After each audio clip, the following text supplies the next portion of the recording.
Have you been listening to this show for a while? Do you like this show? Do you want to see it continue? There's one way you can do that. You can actually visit our Patreon page and donate some money to make sure the show continues. That's the only way we fund the show, the only way we make it happen. Go to patreon.com/wehaveconcerns, find out bonus stuff you can get for supporting us, and make sure the show keeps on trucking.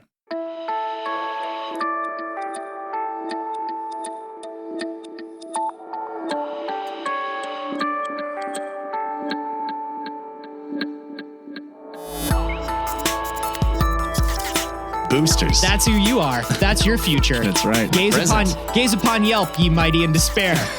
This is We Have Concerns. Hi, Jeff Canada. Hi, Anthony Carboni. Hello, concerned citizens. You know, Jeff, in honor of you being old two kids Canada now, having your second child, I want to talk about sleep. Oh, I've lost all contact with that word. Yeah. What is it? Well, it's something that people without children do. Exactly. Oh, yeah. I vaguely recollect the idea of that. You remember that when you didn't have a kid and you would sleep? Oh, I got so much sleep last night. Did you? Oh, was it great? It was uninterrupted? It was fine. You know, it's like, I don't know whether sleep is good or not because I just sleep so much and so well that I can't really judge. Like, what is a good night's sleep? Am I right? Yeah, like, what does it mean? Is it 8 hours of uninterrupted sleep? Oh my. Is that what it is? Because I guess if that's what it is, if it was 8 hours of deep, uninterrupted, peaceful sleep. Yeah. I mean, I guess that's what I got. So I guess I had a good night's sleep. I can't breathe or see. No, we have talked about, I have never been a good sleeper. Right. You have that insomnia. I have insomnia. I have like really intense insomnia. We're finding out now that there are like physical reasons for it. Like there's probably some sleep apnea and some other stuff going on and just some respiratory stuff that's always kept me from sleeping. Okay. And also some of the... You're going to be one of those guys with a mask? The little CPAPs? Yeah. Potentially, but I'm still young enough where they're like, hey, would you be interested in a little surgery? And you're like, I'm always interested in a little surgery. You got my attention now. Tell me more. Because I think that would have been cool if you're like sleep bane. You know, they're like, the CPAP machine is just you merely laid down in the bed. I was born in it. Time for sleep. You only count the sheep, but I am a sheep. Sleep bane That's is, sleep bane. It's worth going there just for the like 6-7 nights of fun jokes. It's worth going there just to get to do the Bane voice. Which is like, I'm still, years later, what is the Bane voice? What is it? So good. Why did no one stop the Bane voice at any point in the chain? I just love that he was like, fuck it. I have this theory. This is a total digression, but I have this theory that he did the Bane voice as a joke in the room. Like they put the voice on, like they put the mask on and he was like all huge. And he's like, wouldn't it be hilarious if Bane spoke like an old timey professor on a radio show? And he went out and he did it as a joke. And he was like, you merely something about darkness or whatever. And look at me, I'm talking to the Batman. Buy war bonds. And buy war bonds. And Christopher Nolan immediately goes, cut. Tom, you fucking genius. What? What? You fucking, that's it, man. That's Bane. Oh. You're doing it. Yeah, I know. I planned this all along. God, man, you are one of this generation's greatest actors. How did you even, that is Bane. Guys, isn't it crazy how he is just being Bane right now? Do you want me to keep the war bonds line? You know what? Put it in. Let's use it. And I feel like that happened and he was just like, fuck, this is it? Like now I'm doing this? And then it worked so well that like I watched the Venom trailer and I'm like, so Tom Hardy is just weird voice guy now? Yeah. Like he can't escape it? Yeah, it's like you watch The Revenant and shit and you're just like, oh, okay, so Tom Hardy's just weird voice guy. Tom Hardy is to voices as Johnny Depp is to face paint. Yeah. And hand gestures, right? Yeah. Like Johnny Depp is all hand gestures and face paint, and Tom Hardy's just like, I did a weird fucking voice once. People liked it. And now when I sit down in a room, they're just like, so Tom, what voice are you going to use? What's the weird fucking voice on this one, bro? This one? Oh my God. Yeah, that's it. You are Winston Churchill. All we have to fear is fear itself. He didn't say that, but that's fine. I know. Because it just feels so right with that voice. But no, I'm not going to be sleep Bane. Anyway. Oh, yeah, we're back to that. So what are you going to be? What about sleep did you want to talk about? Oh, well, here's what I wanted to 20 talk minutes about. into the episode. Yeah, it's fine. We got 5 minutes to talk about the actual story.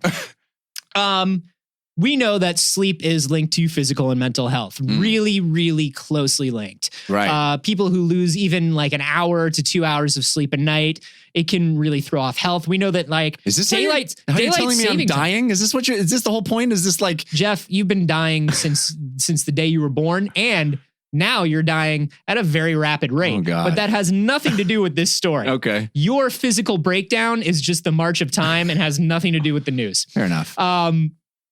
Feels related. It's not all about you. As a matter of fact, nothing is. So here's what's up. A new study we know that like even losing an hour or two of sleep, daylight savings time can cause heart attacks. Fuck daylight an increased savings rate time. of heart attacks. Seriously. An increased rate of sickness the day Fuck it. afterwards. Even a slight change to your sleep routine can just fuck with shit. Right. And I'm somebody who doesn't sleep, and I'm somebody who travels a lot now, and I'm just like, when is the sleep? Right. How do I sleep? How to sleep? How to sleep? And what will happen if I don't? Well, Yeah. according Where to sleep? where to sleep? Where to to sleep? According to a study by the University of Manchester, they have now shown that a bad night's sleep is inextricably linked to increased suicidal thoughts the next day, Oh God. especially in people with depression. Oh no. Yep, a bad night's sleep Makes you want to die. Yeah. Makes you want to kill yourself. makes you want to kill Oh yourself. my God. Patients were given these watches that monitored their movement, and they were asked to fill in a sleep diary. There's a little pill in the watch Yeah. that you take if you want to die. Yeah, they were given a little watch, and they were given a little glycerin capsule or a cyanide capsule. Thank God it was a placebo, but A like, glycerin capsule wouldn't do anything. well, that's what it was. It was a placebo. Oh, okay. But unfortunately, 100% of the people bit into it thinking they would kill No, themselves. they were like, please. Take me away. So poor sleep quality and short sleep duration were both associated with higher feelings of suicidal thoughts the next day. Wow. The link between poor sleep and increased suicidal thoughts remained even after other factors such as symptoms of depression and anxiety had been taken into account. So even if people who were depressed or had high anxiety were having low depression or low anxiety days the day after bad sleep, they still had increased suicidal thoughts. Wow. Still. And I was thinking about this because I've been traveling a lot. And I had one of those things where I've been traveling for cool things. I've been traveling for work. I've been doing really fun things. But I noticed after like a week and a half of like really intense, like a lot of planes, a lot of travel, a lot of time zone changes, I was just fucking miserable about my life. Huh. I was just like, God, I fucking hate this. I fucking hate my life. I fucking hate what's going on. And then I stopped and I was like, no, I don't. What is going on here? Yeah. And it's literally just that my sleep schedule's just been shifting. Your body is like, hey, if we can't do this, let's just fucking not do anything. Let's just give it up. Let's just give it all up. What if we just stop? I've been trying to get you to sleep. You won't. Just end it. And it's funny because this was specifically done for people that have depression and anxiety, but I mean, and I have a little bit of those things, but I'm not somebody that would be classified as having clinical depression. I'm not Right. somebody that would be classified as having clinical anxiety. But it man, affects mood. It affects mood Yeah. so precipitously. Yeah. And it's one of those things where it's like, it reminded me about how the little checklist, the little like self-care checklist where it's like, you sit down and it's like, all right, well, I feel bad about everything right now. Why? Have I eaten in the last 3 hours? Right. Have I had a glass of water? Am I tired? Yeah. Have I had some exercise in the last day or so? Because all of these things fucking add up so much. And sleep, I think, more than any of them. Yeah. Anyway, like, how are you feeling? I want to die. I think it's ironic, isn't it, that your body doesn't respond the opposite way of like, oh my God, I need to live longer so I can get some more sleep or food or whatever I need. Mhm. I got to make it to the next milestone of getting the thing I want. Yeah. Instead, it's just like, Fuck it. Fuck it. You feel I terrible. should end it. I hate everything. I hate everyone. Yeah. I'm just going to sit here. I'm going to sit here until it ends. So but yeah, it pathetic. is funny that because you would think evolutionarily, the response would be like, all right, well, I haven't slept. So all I'm going to do is like get through today. Yeah. My body's going to give me will an be there extra tomorrow. push. Yay. And then I'm just going to go right to sleep. Yeah. And get a good sleep. But that's not what your body does. Your body goes, it's all over. Body's a quitter. Real quitter. And I think, obviously, I think some people are more attuned to this than others. Yeah. I definitely don't feel it, I think, as much as some other people, right? Like Yeah. because I think there's a reason why I've chosen the lifestyle that I've chosen, right? It probably doesn't wear me down as much as it wears down other people. Yeah. But there are other people that it wears down even less. Like I know people that are just like, well, I haven't slept in 3 days, but I'm just fucking riding this high of being so busy and doing things and being great. And Yeah. like, Yeah. isn't life awesome and aren't friends awesome and everything? Are those people, wait, are those cocaine people? I think those are cocaine Is that what people. a cocaine person I think is? that's a crystal meth person. Is that a speed person? Yeah. Do I know speed people? Is that what it is? I think you might hang out with those people. How sensitive to this sort of thing are you? I think my mood is very affected by sleep. And I'm one of those people that traditionally or historically in my life have needed, you said 8. I'm more in the 10. I'm more of the 10 Oh, you're guy. a 10. Yeah, but not anymore. Now I'm lucky to get 6. It's crazy. My wife is a 10 in more ways than one, but in the sleep way, especially like Yeah. she's a 10-hour person. My sister is like a 10 to 12. Oh, yeah. And like we used to think like, oh, fucking teenage party kid, like blah, Right. blah. And as she got older and now she's like, it's like, oh no, she just needs this. Yeah, that's how I always was. She's just a human being who needs 12 to 13 hours of sleep a day. Yeah. That's crazy. It's a hard thing because I definitely experience a mood shift when I haven't had enough sleep or I wake up out of cycle or something. I definitely feel awful and dark. There's a darkness to it. Yeah, for sure. For me, I'm more of a 5 to 6 hour. I always have like when perfect conditions, everything goes right. And I actually am calm and wonderful. My brain's not going 100 miles an hour and I get to sleep and it's a good night's sleep.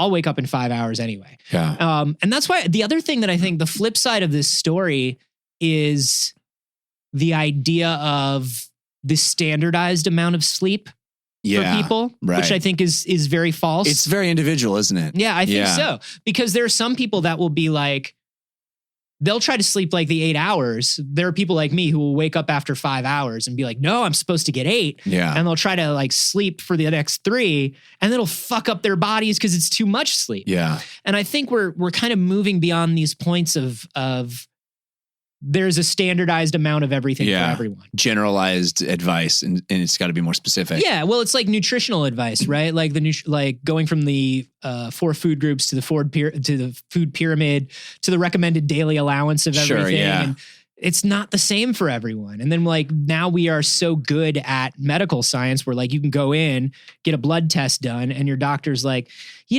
don't need as much. You don't need as much of like this, Right. or you don't need as much protein, or you don't need as much fiber as other people do, or it's okay that your BMI is this much because that's a healthy BMI for you. Yeah. And I'm just wondering, sleep still seems like black magic. Do you know what I mean? Ways, yeah, for sure. It is. It's mysterious. We don't really know why we need it, or why it happens, or what's exactly happening during it. We don't know about dreaming, all that stuff. That's still a mystery. And like, why do we need it, and how much of it do we need? It still feels like very, very early days in a lot of ways. I'd love to see a study. I mean, this is pretty dark, but I'd love to see a study about people that have committed suicide and how much sleep they got around that event. Wouldn't that be fascinating to know if like it actually was a contributor to that? And I guess that's where they get that, sleep tight, don't let the bed bugs bite. Also, get a lot of rest because you'll die if you don't. Right. That's the old rhyme. Well, that's one of the other things that this study gets into is like this correlation causation thing. Suicidal thoughts, what they found is the next day, these patients had more suicidal thoughts. It triggered suicidal thoughts. But those suicidal thoughts, on average, did not affect the next night's sleep. Which I think is very interesting. That is interesting. Because it's like, okay, well, we had these sort of temporary exhaustion related feelings and thoughts and whatever. Yeah. And now they're gone and I'm exhausted. Right. And so I'm going to sleep normally. And I wonder if somebody getting less sleep before suicide or before some sort of a psychotic break or some sort of breakdown, I wonder which causes which. Right. And that's something that they're wondering at the University of Manchester too, is like, okay, well, would giving these people more sleep make a lot of their symptoms go away, or would make a lot of sort of negative episodes go away, or would they not be affected at all? Because once again, we don't know anything about sleep. Only Sleep Bane knows the secrets of sleep, and no one can understand him. It's me, Sleep Bane. I know all the answers. Oh, thank you. I have a question. How much sleep do I actually need? A $50 war bond. I didn't catch that. I'm sorry. A lot of this also covers my ears. I can't. Could you just maybe? It's hard to enunciate and also hard to hear. Oh, hard to hear. It helps me sleep though. Yeah. I just want to know how long. I'll pass right out. Yeah, you're tired looking. A warm glass of milk. I don't know how I drink it, but I do. I just want to know how much I need to sleep. Yeah. Sleep Bane. Right. Can you just let me know? Give me a number, any number. Well, it was good talking to you. Have a good one. What do you have, 2 kids now? 2 hours of sleep. Yes. Yeah. How much do you sleep, concerned citizens? Are you sleeping right now? Do you feel okay? Do you listen to this podcast as you go to sleep? Just lie down. Something that's very interesting to me, Jeff. Yeah. There are certain podcasts that I listen to as I'm going to sleep. And I know the people who make these podcasts, and I refuse to tell them that's how I listen to that podcast. Well, I understand that. I do and I don't, because it's not for me. It's not about like, hey, your podcast puts me to sleep. Right. I don't think of it that way. It's comforting. There's something weird about telling someone that you drift off to sleep to their voice if you know them. Like, hey, man, you're a guy I run into like 3 or 4 times a year. Did you know that I can't sleep unless you're whispering in my ear? I'm just glad that Sleep Bane does a podcast now. Sleep Bane does a podcast, and it's, boy. Go to sleep. Yeah. Just lay right down. Everything is fine. You're very tired from a long day. The back of my hand is on your shoulder. I'm just rubbing it gently. Imagine me there. Is this calming you? Let us know how you're sleeping. Also, let us know what podcasts put you to sleep. Feel free to let us know if you listen to this podcast to go to sleep. Though I can't imagine my parrot squawking puts anyone out. I would love to know that. If people are like, I restfully fall off while Jeff and Anthony are just screaming at me. About death. Hashtag those where to sleep. Oh, where to sleep. Where to sleep. I'm at A. Carboni. I'm at Jeff Canada. You can also talk about those stories and anything else that's on your mind on the Discord. That's for patrons only. Head to patreon.com/wehaveconcerns for details on how to join that. Also, our subreddit, wehaveconcerns.reddit.com, or our Facebook group, which is totally fine and perfectly secure. Yes. Facebook.com/groups/wehaveconcerns for all the privacy.